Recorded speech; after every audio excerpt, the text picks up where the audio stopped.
In the previous lecture, we learned about the populists, and we came to find out that they were a third political party, not Democrat, not Republican, that was attempting to address rural agrarian poverty in American politics in the 1890s. And the reason that they were emerging in the first place is because neither the Democrats nor the Republicans were really addressing it, primarily because both political parties were controlled by the same corporate monopolist masters, if you will. We found out that the populists, in the end, failed in the sense that, on the one hand, they were absorbed by the Democratic Party, and on the other hand, the Democratic Party, and by consequence, the populists lost the election of 1896. But if you had to say one thing that the populists were able to accomplish is they put a lot of people to thinking, right? I mean, to me, this legacy of the populist party is going to be a lot of people are going to think long and hard about exactly what kind of world they're looking at if some of these really glaring issues, poverty, inequality, discontent, right? The inability to really be able to even attempt to make it in America, if these things are allowed to fester, we could be looking at some pretty radical departures from business as usual. Some historians refer to this time period, the very late 19th century, very early 20th century, as this great search for order, right? I think a much more appropriate term for it would be the progressive era, right? Now, the progressive era is the early 20th century, the early 1900s. And what the progressives are a middle class movement, right? We're not necessarily, at least initially, talking about a political movement. As a matter of fact, there are going to be Democrats that will refer to themselves as progressives. There will also be Republicans that refer to themselves as progressives. But most of your progressives are of the middle class variety, and they have reform in the forefront of their minds. What they want to do more than anything else is provide protection for people that cannot protect themselves. The progressive movement is seeking to provide the protection to the people that are most vulnerable to this new world brought to us by industrial capitalism. And of course, I'm talking about people like children. I'm talking about women. I'm talking about workers. I'm talking about city dwellers. I'm talking about consumers. The progressives are going to go to bat for just about all of these groups that I've just got done mentioning, and then a little bit more as well. But for right now, I want to give you the face of the progressive era, the progressive movement, and that'd be the lady that you're looking at right there if you're following along with me on the PowerPoint. That's Jane Addams. And in so many different ways, Jane Addams represents everything that the progressive era is. Addams is the daughter of a relatively successful lawyer in Chicago. And she really is indoctrinated into this progressive world while she was studying abroad in London, right? One of the things that the middle class felt very strongly about was education, and it was unthinkable not to educate your children. And so that's what her father did. And one of the things that was really seen as pretty essential for education was to study outside of the United States, right? And so one of the things that Jane Addams was exposed to when she was in London was the fact that London suffered from some of the same kind of social ills that Chicago did. They had these working class individuals that were predominantly of the immigrant variety. The immigrants did tend to be clustered into these slums with all the same challenges of living in Chicago.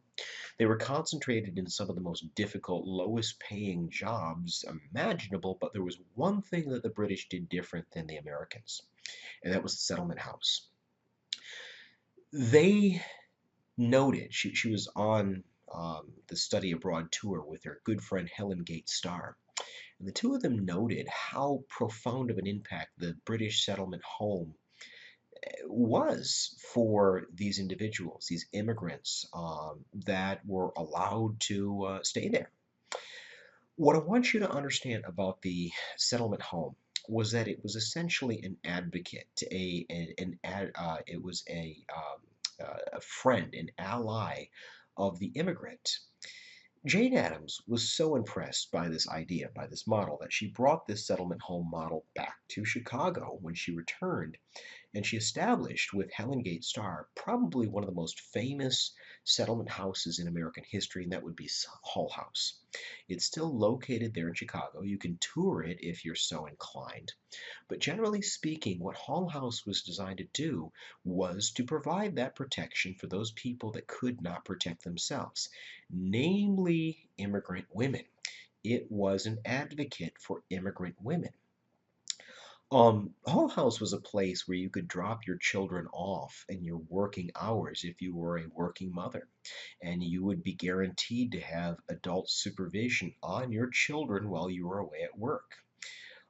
If you were trying to escape an abusive relationship, be that at work or at home, you could stay for an extended period at Hull House. You provided shelter in that way.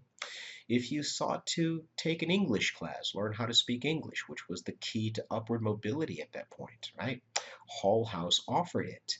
All of the things that was desperately needed, protection, broadly defined, Hull House was providing. It was not the government. We're not talking about a time period where government offered that sort of assistance. It was Jane Addams, Helen Gate Starr, and Hull House. One last thing that I'd like you to understand about Adams and the Hull House movement, generally speaking, and that was they were actually an advocate for the city dwellers. And what I mean by that is they went beyond just providing that protection. One problem that I think you should be aware of by now is a lack of sanitation in these cities. There's all kinds of disgusting things going on. And one of the things that Jane Addams was especially alarmed by was the piling up of garbage.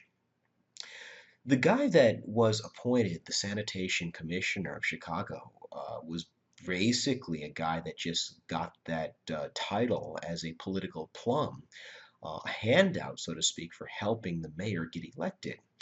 It was a political machine, right? We've talked about this before. In any case, he felt no obligation to actually go out there and collect the garbage and keep the streets clean. And when you've got garbage piling up, you've got all kinds of very obvious public health issues going on. What Jane Addams does is she seeks this guy out directly and tells him to begin doing his job. And he very much dismisses her, right? Sweetheart, this is no place for a lady, and you need to know your place, and so on and so forth. To which Jane Addams promptly reminded him that her father was one of the toughest attorneys in all of Chicago, and he could either begin doing his job immediately or she would see him in court. And as you might imagine, he began to change his tune when it comes to his responsibilities. And that's what I mean when it comes to an advocate for the city dweller, most of whom are immigrants. Jurgis Rudkis in the jungle, he doesn't have the money, let alone the resources to seek legal counsel, right? Jane Addams does and mobilizes those resources for the protection of those individuals that cannot protect themselves. There is a very unique brand of progressivism that really does dovetail very squarely with what would later become known as feminism. Feminism is a loaded concept in our day and age. Another story for another time. But for right now, what the progressives meant by the term feminism is simply the full development of personhood, right?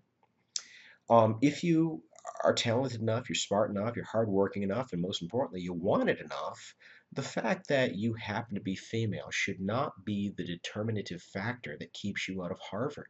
It should not be the determinative factor that prevents you from becoming a surgeon.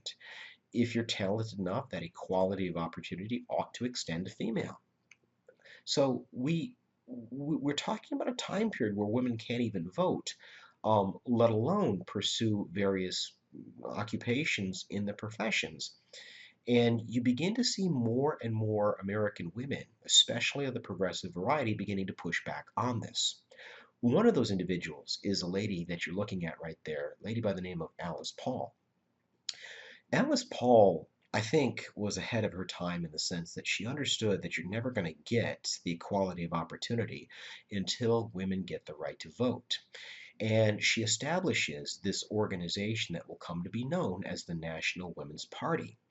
And aside from pursuing various forms of equality for women, the cause célèbre of the NWP is ultimately going to be votes for women. She's a suffragette in that respect.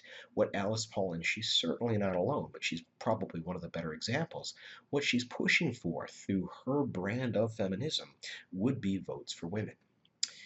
The more and more you study progressivism and the progressive era, the more and more you come to the realization that it was really a collection of women that felt that it was entirely immoral for school-aged children to be working in these factories when they, by all rights, should be in school getting an education. They felt that that was immoral, and then they began to fight against it. You see all of these progressive organizations that begin to pop up in the early 20th century, and many of them are organized by, and in some cases even led by, progressive women. One was the National Consumers League. Now, consumers, although you might not think of them as such, middle class consumers are one of these groups that cannot protect themselves. A good example might be milk, right? Dairy products. The jungle actually references this point, so this is a useful talking point for your paper, but milk was not white before the progressive era. It was blue, pale blue, right? And the reason that it was blue was because it was treated with all of these harsh chemicals, including formaldehyde. What the chemicals did is it helped preserve the milk for longer, which was good from a marketing standpoint. It was the never-ending jug of milk, but not so good when you had to give that milk to your family.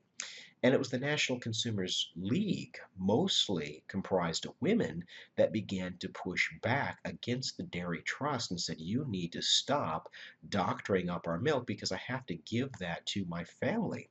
In a way, similar to Frances Willard and the WTCU, they're using this cult of true womanhood, the idea that women are in charge of the home, to kind of lobby for something quite public, that these milk producers, huge interest in American politics, ought to have some accountability for the kind of products that they're putting out there.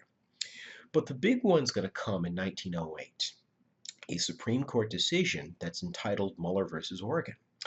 And it's progressive women that bring this suit against a company that will ultimately result in the Supreme Court, the top court in the land, proclaiming that legally you can only work a woman worker for 10 hours, and then by federal law you must send her home.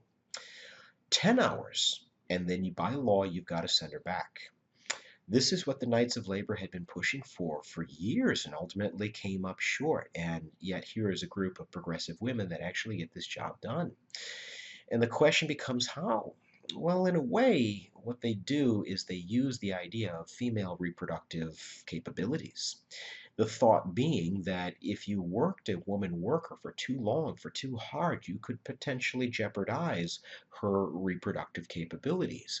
And so the American race was at a stake, if you will. Right now, of course, as moderns, we understand that that's not entirely or wholly true, but nonetheless, it's effective in terms of legislating mandates and telling great big huge employers like Andrew Carnegie, this is how you must treat your workers. 10 hours by law, then you have to send her home. So that is an important point, and it's where you see feminism dovetailing with progressivism. Part of the reason that progressives were successful in many different ways was through getting the word out. And the process in which they got the word out will come to be known as muckraking journalism. Think of muckraking journalism as exposés, right? Dirty little secrets that industrial America desperately did not want the American public to figure out, to find out, right? Muckraking journalism would expose the dirty, nasty secrets of American industry, warts and all, if you will. This is very, very profitable journalism. McClure's magazine really specialized in this particular brand of journalism, exposés, and they're flying off the shelves. And the American public had an especially vigorous appetite for this particular brand of journalism. Another very important piece would be Ida Tarbell's The History of the Standard Oil Company, a scathing expose of John D. Rockefeller and all of his terrible monopolistic practices that he used to consolidate Standard's power in the American economy. You had Nellie Bly's article, 10 Days in the Madhouse. What this did is exposed how mentally ill patients were treated at this particular moment in American history, more like incarcerated as opposed to being treated for an actual mental illness.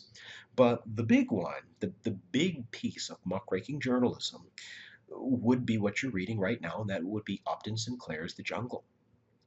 Now, Upton Sinclair would famously say, he was hoping to hit the American public in the heart. And if you've been reading this carefully, you do understand that it's a, series of really heart-wrenching stories. Terrible thing after terrible thing after terrible thing seems to befall the Rudkus family. But it's not that anybody remembers, just average Joe American. It's really chapter 14. It's all the gross, disgusting things that gets put into your food. That's what people remember about the jungle. And it's that brand of muckraking journalism that is really going to move the public to begin to demand reform, right? It's that and some really public tragedies like what will happen in March 1911 in New York. The Triangle Shirtwaist Company was a company that made ladies' garments in New York City. And it was the kind of company that you probably wouldn't want to work for. They didn't take a lot of nonsense, if you will. They had a policy whereby you needed to get to work on time because the doors locked after the starting whistle blew.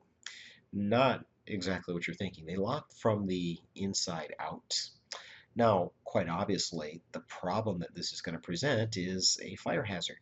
If fire ever breaks out in this particular location, those ladies, and they were predominantly women, um, they would essentially be trapped on the 9th and 10th floors. Well, in March 1911, fire did break out, and a lot of these women simply didn't have any choice. It was a matter of dying of smoke inhalation, a pretty terrible way to die, or jumping off the window and falling to your death. And in what comes to be known as the Triangle Shirtwaist Fire, 146 people, mostly women, many of whom are girls, some of the victims are even as young as 14 years of age, they die in this great tragedy. As a matter of fact, before September 11th, 2001, the Triangle Shirtwaist Fire is going to be the biggest workplace disaster in the history of New York City. It's also a very public event, right? And I mean that in a bad way. That particular day in March was a nice spring day, and a lot of people were out enjoying the pleasant weather, and consequently, a lot of people witnessed this horrible event that was taking place. And so there was no issue, there was no event that was more tailor-made, and I mean that in a bad way, but more relevant to why change is so necessary. And the Triangle Shirtwaist Fire really did become sort of a rallying cry for reform, a progressive rallying cry for reform. Okay.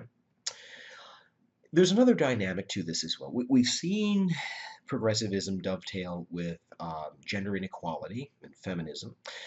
We just saw it dovetail with workplace inequality, and now what we're going to talk about is racial inequality. And I know you know that we're talking about a very dark time period in American race relations. We know that the Plessy versus Ferguson Supreme Court decision in 1896 essentially legalized segregation. It's going to lead to institutionalized inequality. to be sure, this is not just bigotry. It's not just saying, well, I don't like people of this particular race or that particular ethnicity.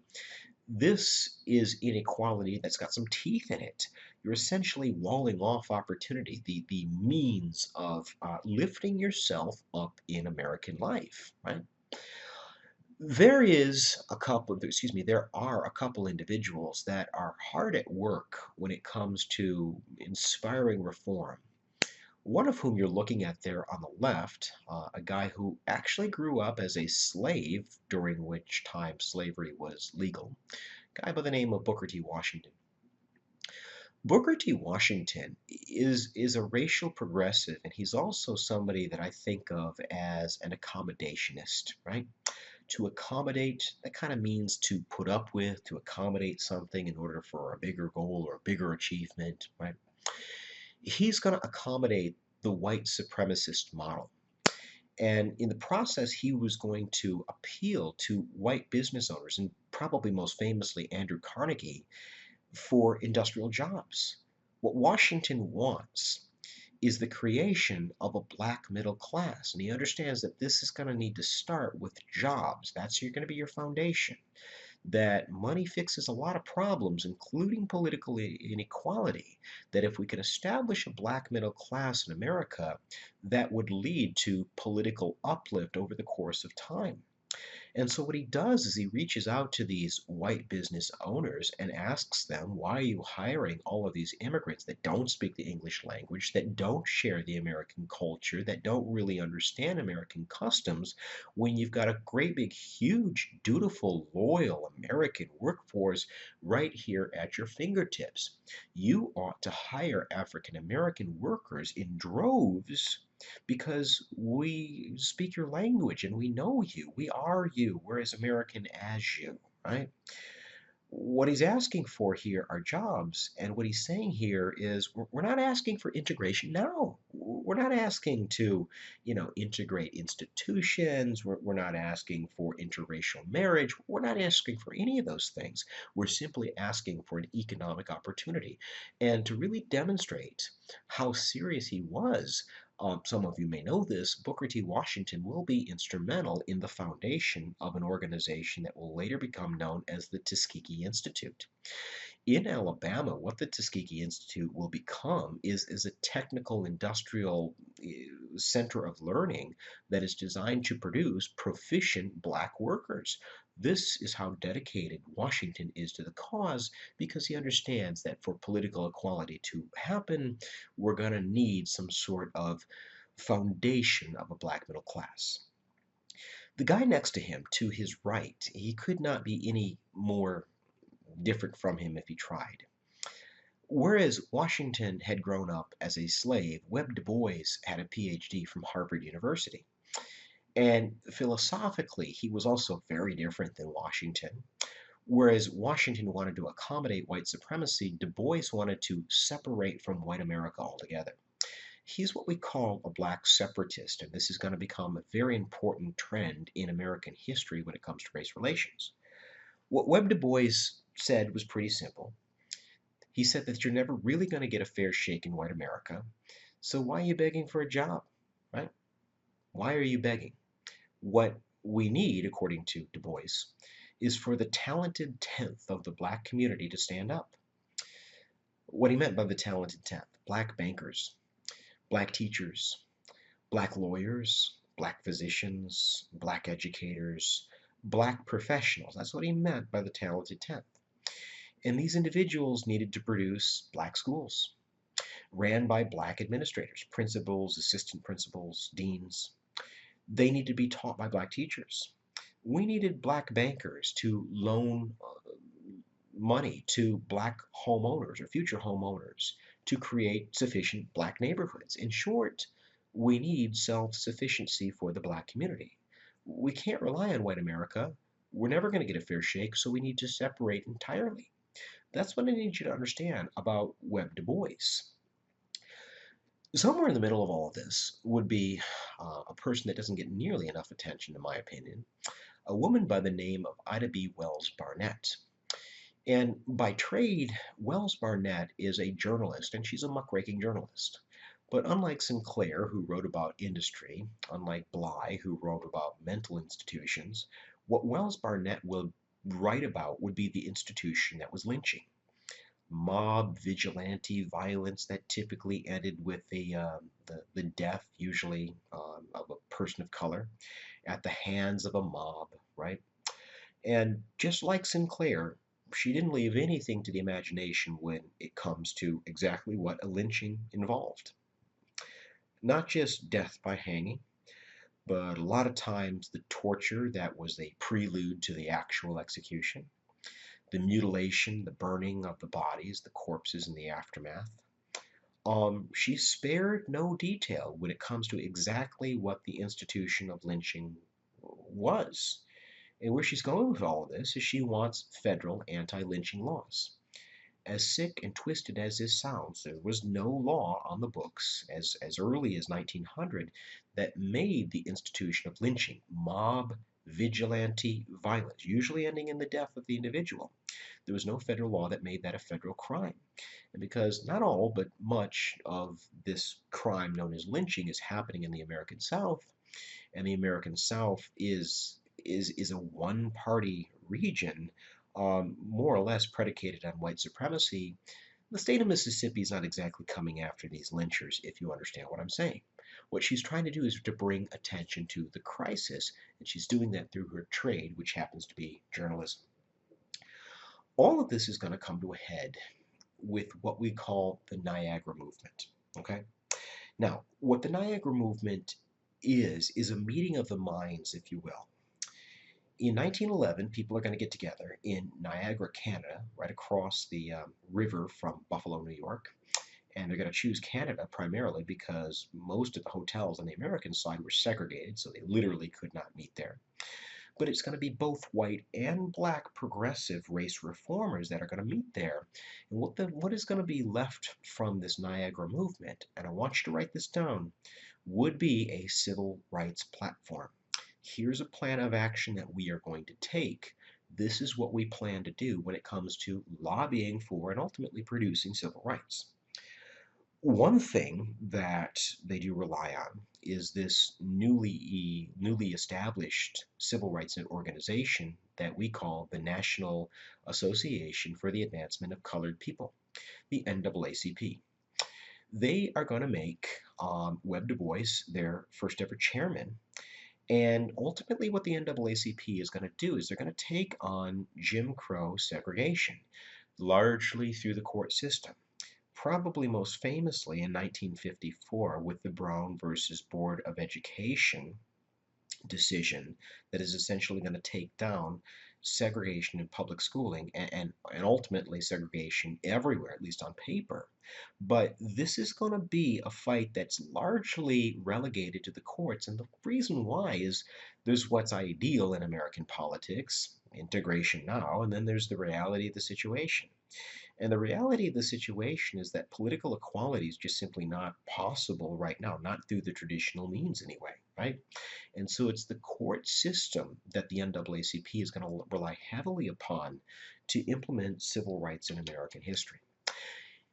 Now, we covered a lot here, and I'm hopeful that you can see that progressivism and the progressive movement is very multifaceted. It's a lot of things, and it's one thing all at the same time. And what we're going to see is that this activism will bleed into national politics, that you will see both Democrats and Republicans begin to take up the cause that the progressives had been pounding for those early years in the 20th century. You'll see what I'm talking about in our next lecture. For right now, we're good to go.